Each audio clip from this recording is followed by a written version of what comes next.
नमस्कार. माझे नाव प्रमोद. आज मी तुम्हाला माझ्या कॉलेज जीवनातील एक अविस्मरणीय घटना सांगणार आहे. त्यावेळी आम्ही एका चाळीत राहायचो. चाळीतली घरे एकमेकांना लागून असल्यामुळे शेजाऱ्यांशी आमचे तसे जवळचे संबंधच होते. मी त्या टायमाला नेमकाच वयात आलेलो होतो.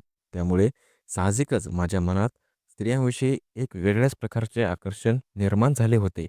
माझा दिनक्रम हा ठरलेलाच होता. सकाळी 8ला कॉलेजला जायचो आणि दुपारी 1 ते 2 वाजेपर्यंत मी घरी यायचो. घरी आई, बाबा आणि मी असे आम्ही तिघेच असायचो. बाबा कामासाठी दिवसभर बाहेर असायचे. त्यामुळे दुपारी घरी फक्त मी आणि आई आम्ही असे दोघंच असायचो. आई घरकामात व्यस्त असायची आणि मी माझ्या रूममध्ये आराम करत बसायचो. आमच्या घरासमोरच एका भाभीचे पण घर होते. त्या मूळच्या राजस्थानच्या होत्या. पण काही कामानिमित्त त्या पतीसोबत इथे अनेक वर्षांपासून स्थायिक झाल्या होत्या. त्या दिसायला भरदार तर होत्याच, त्यांच्या डोक्यावरचा पदर हा नेहमीच व्यवस्थित असायचा, जो की मला खूप आणि खूप आकर्षित करायचा. जेव्हा त्या त्यांच्या घरी असायच्या ना, तेव्हा मी त्यांना चोरून-चोरून पाहायचो. पदराशिवाय त्यांना पाहताना माझ्या मनात एक वेगळ्याच भावना दाटून यायच्या. भाभी कधी-कधी आमच्या घरी येऊन आईसोबत नेहमीच गप्पा मारत बसायच्या. त्यावेळी मी त्यांना निरखून बघत असे. त्या बोलताना त्यांच्या शरीराची होणारी हालचाल पाहून माझे मन विचलित व्हायचे. अनेक दिवस तर मी त्यांना फक्त लांबूनच निहाळत होतो. पण कधी त्यांच्याशी बोलण्याचे धाडस काही मात्रच माझे झाले नाही. एक दिवस मी माझ्या रूममधून भाभीकडे टक लावून पाहत होतो.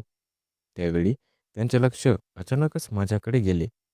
त्यावेळी मी थोडासा घाबरलो आणि मी माझी नजर चोरली. पण भाभीच्या चेहऱ्यावर राग नव्हताच. उलट त्या शांतपणे माझ्याकडे पाहत होत्या. त्यानंतर दररोज आमची नजरानजर होऊ लागली होती. हळूहळू भाभीही मला खूप प्रतिसाद देऊ लागल्या. आईची नजर चुकवून त्या मुद्दाम त्यांचा पदर नीट करण्याच्या बहाण्याने मला खुणावू लागल्या होत्या. एके दिवशी मी कॉलेजवरून आलो.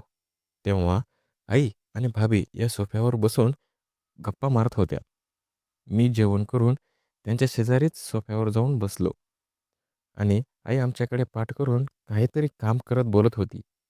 त्या दिवशी भाभीने मला जवळून खुणावले. आमच्या नजरेचा खेळ हा सुरूच झाला होता. मी त्यांना नजरेनेच काहीतरी इशारा केला. त्यावर त्या तोंडावर हात ठेवून हळूच हसल्या.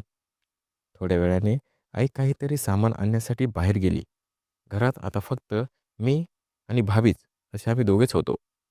बोलता बोलता भाभीने हळूच आपला हात माझ्या मांडीवर ठेवला. त्यांच्या त्या स्पर्शाने माझ्या अंगावर जणू काटाच आला. त्या मला खुणावत होत्या आणि माझ्या मनातील इच्छा आता वाढतच होत्या. इतक्यात आई परत येण्याचा आवाज आला आणि भाभी पटकन सावरून बसल्या.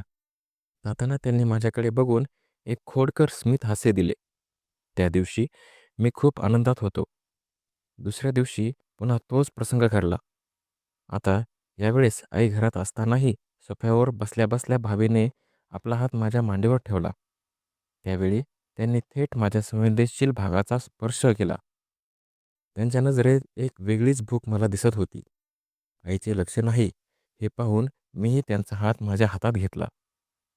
आता त्यांच्या स्पर्शाने मी भारावून गेलो होतो. काही वेळाने मी धीर करून माझा हात त्यांच्या मांडीकडे नेला. माझ्या स्पर्शाने त्या शहारल्या आणि त्यांनी त्यांचे डोळेच मिटून घेतले. आई समोरच कामात होतीच, त्यामुळे आम्ही दोघेही अतिशय सावध होतो. आता माझा हात हळूहळू त्यांच्या साडीवरून फिरू लागला होता. भाभीला तो स्पर्श खूपच आवडत होता. त्यांनी सोफा घट्ट पकडला होता. काही वेळ आमचा असाच खेळ सुरू राहिला होता आणि त्या पूर्णपणे शांत झाल्या. जेव्हा भाभी आपल्या घरी जायला निघाल्या, तेव्हा मी त्यांचा हात धरून त्यांना थांबवण्याचा प्रयत्न केला. त्या घाबरून म्हणाल्या, "अरे सोड, तुझी आई बघेल ना. आपण हे नंतर करू." मी म्हणालो, "भाभी, तुम्ही जाऊ नका ना." त्यावर त्यांनी माझ्या गालावर हात फिरवला आणि मला म्हणाल्या, "राजा, आता मी जाते. उद्या पुन्हा आपला हा खेळ सुरूच राहील. काळजी नकोस करू." जाताना त्यांनी मागे वळून मला डोळाच मारला आणि मी आनंदाने ढगात गेलो. माझ्या आयुष्यात असा काही प्रसंग घडेल याची मी कल्पनाही केली नव्हती.